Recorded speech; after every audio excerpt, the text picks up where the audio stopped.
get me in trouble.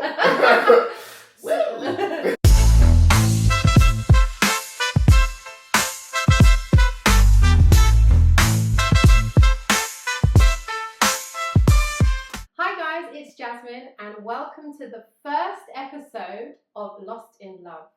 It is 2025 and I'm very excited because this year we are filming all of the episodes. So you'll be able to listen now on Spotify or watch us on YouTube. And today I have the lovely Bismark Anobah. It's a pleasure to be here. Thank you for having me. New year, new start. Bang, bang, gang, gang. Let's go. I'm just being me, isn't it? No, it's great. I love it. Laughing. I'm so happy to have Bismark. He is a personal friend of mine. We have danced together. We've won gold medals together. We've performed. We've travelled, and most importantly, friends. So I thought, who better than to have one of my close friends as my first filmed episode for 2025. So I'd also like to shout out DJI. We'll be filming this on the DJI Pocket 3. So if DJI, if you're watching and you want to send us some free merch, I'm okay with that. Me too. Totally down. We are. And it's a very cool piece of equipment. Very easy to use. Very sleek. Very compact and user-friendly. So. And great value for money. DJI, I'd recommend highly. Shameless plug. So, what are we going to talk about today? Today's topic is about dating apps. Dun dun dun. Ba ba bum, ba ba bum. Okay. And I thought it would be really good to have the opposite sex here as well. So Me. that would be you. Sis Mel. Gilly. Let's go. Cling cling. Click, click, click. I'm not sure if I'm allowed to say that. This is 18 plus now. Please, if you're under 18, speak to a responsible adult before you watch this podcast. Thank you very much. You have the warned. So, dating apps. Do you use them? No, I don't. I'm joking, I do. Over the years, I've used a plethora of apps. I've been on Tinder, I've been on Bumble, I've been on Hinge. I find now I'm a bit more older and mature. I prefer Hinge. It just seems more mature. And talk me through that. So, as a guy, the different types of apps and what people are usually looking for, or men usually looking for those different types of apps, from your perspective. From my perspective, if I'm honest, it feels like being in the Squid Game just from dating. It's like literally, as a man, I feel like we're held highly accountable and you have to be on point in every aspect of the word. Like, there is no room for mistakes. I find when I date on apps, I often find myself trying to get the women off the app so I can get to know them better. Because I feel like it's a rat race when I'm on there with them because I'm competing with all these other men. It's very like, I do the slightest thing wrong, I'm sort of out of the race, which I think as a man is a bit difficult, but I think that's just the economy of dating at the moment, that you have to kind of present yourself with your best foot forward and then hope that you get the opportunity to actually meet someone in person and prove that you're legitimately who you say you are.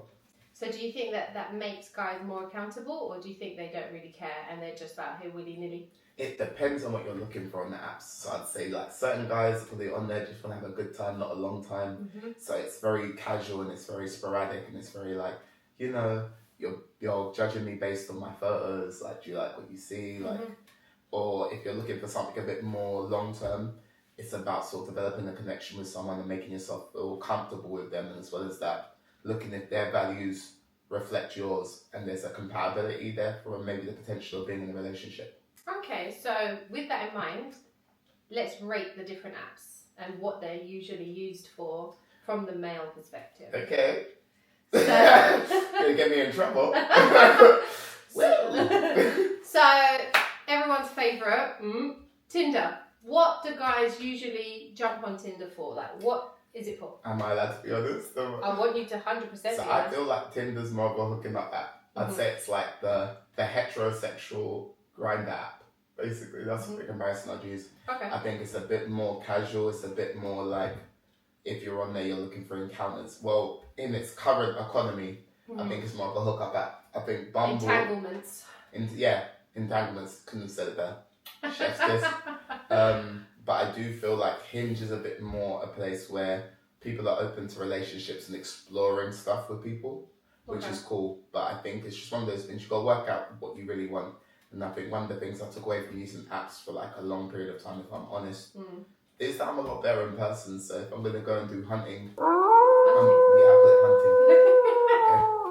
Okay. Everybody, you're going to go out there and pursue women like romantically. I feel like I'm more proficient in person, if I'm honest. I get that, and I like to think, most of us should be better in person, but because of the social climate around dating and apps being the easiest thing, a lot of things have moved digital anyway. Everything's through the phone. You say Tinder, you're saying, is more of a hookup. What would you say is the more serious, like the most serious app that you've used for dating? I'd say Hinge. Okay. What about, have you heard of another one called Field? Oh, Field. Never heard of that before. That sounds like something new to me. What's Field and have you used it? Oh. Cheers. Oh, Field.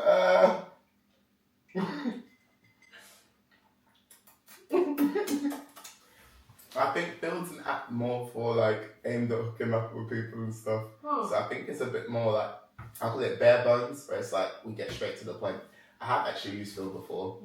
But I feel like with those sorts of apps, it's really specific. Like there's a lot of couples on there and stuff like that, and they're sort of exploring what they want to do.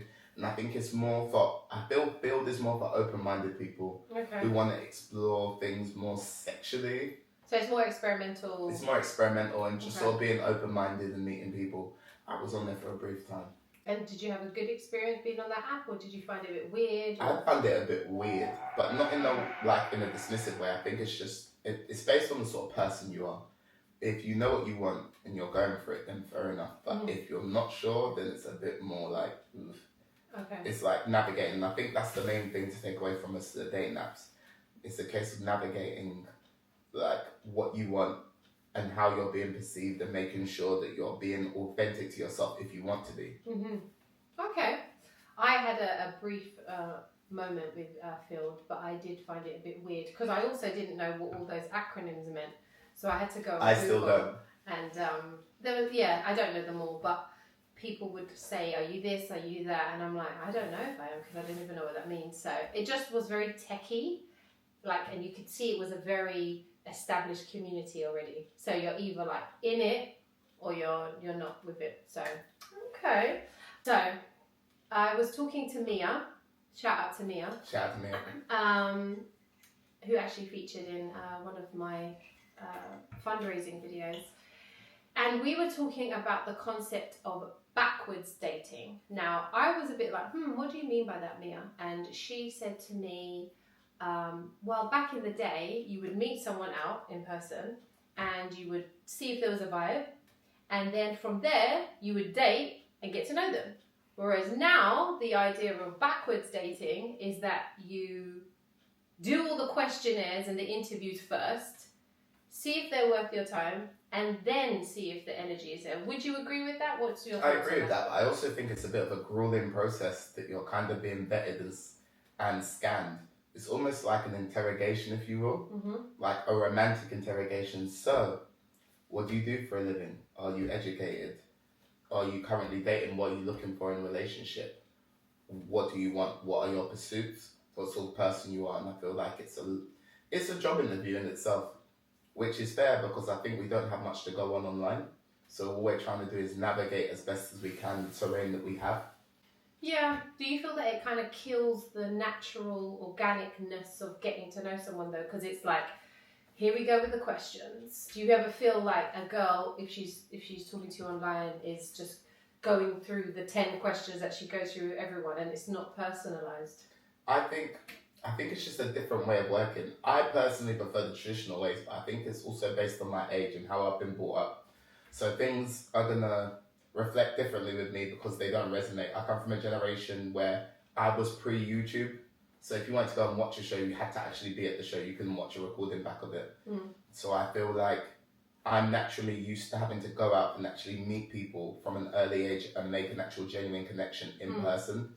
Whereas now what we're kind of promoting on these apps is making a connection through pictures and Videos. trying to understand who they are from like a really slimline amount of information, and then deciding, if this is the case, I want to know more about you, and then sort of exploring that then. So how have you adapted to that, seeing as you're from a different generation? Like, how are you adapting to that? Funny question. So I find when I do date or when I do use the apps, I kind of use it as an opportunity to sort of meet people, and then I'm trying my best as a guy to try and get them off the app so I can sort of get them communicating in a more traditional manner, whether that's sending text messages or phone calls, just so I can, I wouldn't say vet, but just get to know the person a little bit better. Because I feel like there's only so much you can tell via text. There's a lot of stuff you can tell by tone and just someone's general vibe and energy. Yeah, so I find it's really important to like make an actual connection with someone as soon as possible. And plus I feel like the apps are really unforgivable. It's a bit like being in the Squid Games. If you do the slightest thing wrong, you're out. Yep. Because there is so much choice and variety, I feel like us as men, we're constantly playing like the game. Where it's like, if I make a mistake, then I might be out of the race. I mean, I feel like I agree with you when it says there's so much choice, but I also feel there's the idea that there's an illusion of choice. Because if that same person was to walk down the street, they wouldn't have, 2,000 people on the end of their fingertips. But because they're so used to this virtual choice, they get gassed and they start to think, oh yeah, I can just strike people off willy-nilly. But in real life, that's not how it works. So I feel like there's an illusion of choice, and I feel like that is one of the biggest factors that's the downfall of dating at the moment, is this illusion that you've got 1,000 people to choose from. It's like, bruv, you actually haven't. Let's keep it 100. If you were in the club, there's going to be like 5 people there that you might like. But on the app, you've got what appears to be thousands and thousands of people. So I feel like that's one thing that's quite difficult as well for girls. Like for guys, I mean, that's tough. How do you find it on apps? Like, what are your experiences with dating apps? I find with my experiences, it's more me trying to navigate meeting someone and also being unapologetically myself, so that I can almost make an estimate that this person can tolerate me and understands my wittiness and my dry humor. Tolerate you. Yeah, I'm gonna use the word tolerate, man. I'm an acquired taste. Like, Marmite, love it or you hate it. You love it or you hate it, but also like, I think I have an acquired and a very refined sense of humor. Like, I'm a bit of a degenerate, if I'm honest. I laugh at stuff, and the memes I laugh at. Dark. If you know, you know. Dark. If you're one of my inner circle. Close friends, Instagram, send. I'm just sending all memes. sorts. I'm sending all sorts of stuff. All day. Memes is my love Every language. day. So if I'm sending you memes, oh sorry. Korean love heart. Yeah. This is the new. Game of the Times 2025. Okay. I'm down with the kids. You said, what's the experience for me? I talked about this last year, or maybe the year before, when I first kind of addressed the topic of dating apps, especially in your 30s. I hate them. I hate dating apps completely. I think it adds to additional screen time that I'm really trying to get away from. It makes people simple, like they don't know how to speak to people anymore. They don't know how to approach people.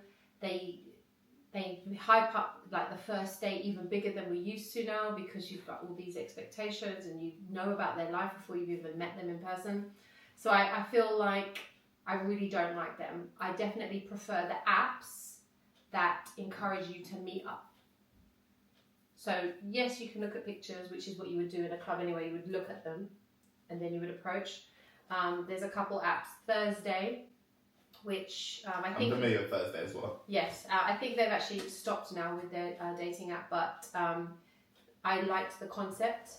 And then there's another one called Breeze, where you actually have to pay, I think it's like £10 or £11 each, and that locks in your date. and then the app chooses a common place for you to meet, and your first drink is paid for already. That's quite cool. Yeah, and I did that once. Met up in Peckham. Shout out South East London. Dirty South. He was cool. It wasn't meant to be because I saw him like in a friendly way. He was cool just to like. I just want to be your friend. Live in the friend zone, but no stranger. But the concept is what I appreciate. So I really hope. I know there's run clubs and there's been all the things about run clubs and thirsty people just wanted to see hot boys and girls sweating or whatever. But that is not really what I'm about. I like the idea of just meeting up. One thing I do hate though, I'm going to ask you before I say my opinion. What do you think about meeting up for dates where you go on a walk? I can't. I love nature. I cannot. Please, have you ever asked a girl on a first date to go for a walk? I will cuss you. It's not my style. Thank Lord Jesus. It's not my style. Like I'm into like activities, maybe like food. I'm a bit of a traditionalist, and I think there's something to be said about actually sitting down with someone and communicating. I feel like sometimes the walk allows opportunity for people to be quiet. I think there's also expectations sometimes because sometimes people aren't as they appear to be on socials. So there's like a high standard to be met regarding your virtual self and then how you show up physically in presence, if that makes sense. 100%. So yeah, it's just a lot of stuff to navigate, and I feel like there's a lot of pressure. So you're not walking, you're not going on a walk for your first date? No, not for my first date, but then I'd explore that. Say I wanted to pursue someone and they weren't necessarily feeling comfortable with going out for dinner straight away, I might explore that. Like coffee or whatever. Yeah, coffee, something casual, something light that doesn't cost a lot of money. I mean, maybe it's because I've got hay fever and asthma and I just don't want to deal with the allergies, but the idea of walking through a park on my first date and like sweating and walking whilst trying to appear walking. hot. Why are you sweating from walking? I sweat, man. Leave me alone, okay? From walking? Yes, yes, I sweat. I've been going for 10 minutes. Yeah. I don't know. Tell me about your family. I sweat, okay? Oh, listen, man. I wrote the book on sweat for you. You guys see me dance? Jesus Christ. It's like, I'm here real. No, but that's a good thing. You're supposed to sweat when you exercise, but no. For me, I want... help with the clearness of the skin. Exactly. So for me, as a woman anyway, from my personal experience, I want to get dressed up. I want to do my hair. I want to do my makeup. I want to put some nice clothes on. Maybe heels, not always. I want to go to a nice place and put my best foot forward. And I expect them to do so. If I'm going on a walk, firstly, there's no destination. If you're going on a walk where? Where are we walking to? Okay? That is one thing that pisses me off. Walking where? Okay, you want to meet at Greenwich, and then what? How long are we walking for? What is the destination? I'm a competitive person. I need to know where we're going. You're walking with the Lord Christ our Saviour. That's what you're walking with. You will not walk alone. But yeah, so that works Can I me. get a name? That's one thing. I'm going to ask you this. So for me, go for a walk date? No. Second thing, have you ever taken a girl to a pub on a first date? Yes. Yes, Okay. I have. No shame. Alright, tell me about that. Actually, Why a pub? quite interesting. It was a pub, but it was also a restaurant. I felt like it was casual. It was also local to the area that she lived in. So we just went out and got food. It was quite casual. Actually, quite funnily enough, my experience with this particular girl was, I think she had a really good time and she really enjoyed herself. I didn't necessarily feel the connection, but then also we went straight into lockdown when this happens. It was like, I went out on the date and then lockdown happened and I was just kind of like, ugh. Did you stay in contact with her? I did make an effort to contact her during the pandemic, but I would say after the date, I wasn't very as attentive as I should have been. Okay. Maybe that means you didn't like her that much then. I think, you know what it was? I think after the date, it sort of made me evaluate where I was and what I wanted. As I think sometimes we feel like we want certain things, but then we're actually in the moment. We don't really want those things. Agreed. So for me... Lovely girl, by the way. Shout out to the lovely girl. Lovely girl. Who I won't name because... We don't do that. Yeah, we don't name people. We don't name and shame. However, when it comes to going on a date with myself, pubs are also a no-no. I don't like pubs. I don't like the environment of pubs. And when I say pubs, I mean like the stereotypical British or London pubs, you know. So Wetherspoons. I mean, you have opened up the idea of Wetherspoons to me, but we've gone out a couple of times, and you know, I couldn't believe how cheap the menu was. I was like, I'm not what? gonna lie, it's cheap and cheerful, and it's a good time that can be had by all. 100%. And sometimes, like, let's be realistic, you're not trying to ball out dangerously. Sometimes you just want 2 cocktails for $7.50, something with a little kick in it, a little Malabunya. If you're catching up with your friends, but if you're going on a date, me personally, like I said, I want to put my best foot forward. I hope he will too, and I want to go somewhere nice. Only if you build up that rapport. If it's just a girl who you're just meeting randomly and you don't really know much about her, I get it. You're not going to invest too much because why would you? But if you feel like it's a guy who you're interested in, girl you're interested in, you're going to want to take it to a nice place. Definitely. Like with your brethren, of course you can go to Wetherspoons. Like the 3 for £15 deal, like what? I was like, what? That is cheap and cheerful, yes. I feel like pub dating is something that's reserved for when you're a bit more comfortable with the person you're dating. Correct. It's not the sort of thing you should be doing on the first date. But also, I found myself, like, when I was dating, I found myself, like, I just, like, pursue activities and find an interest in stuff. I think it's really important to, like, actually pay attention to the likes and interests of whoever you're pursuing. Just 100%. so that it's easier for you to navigate things and you're naturally creating stimulants and conversations so that it can keep going, rather than doing stuff that you want to do that might not correlate with that person. Because if that's the case, then really what are you going to do in the long run? It's like, it's a nice activity, but it's not going to stimulate any conversation or dialogue between you and the person. I think that's really important at that point, to sort of develop a rapport with someone, understand where they're coming from, what their past experiences are. So even you can make silly little jokes that are inside jokes that person will get based on things they've said to you. And because they have common interests. Yeah. 100%. But that shows a more mature, serious approach to dating, which we like. And we hope that is representative of all men.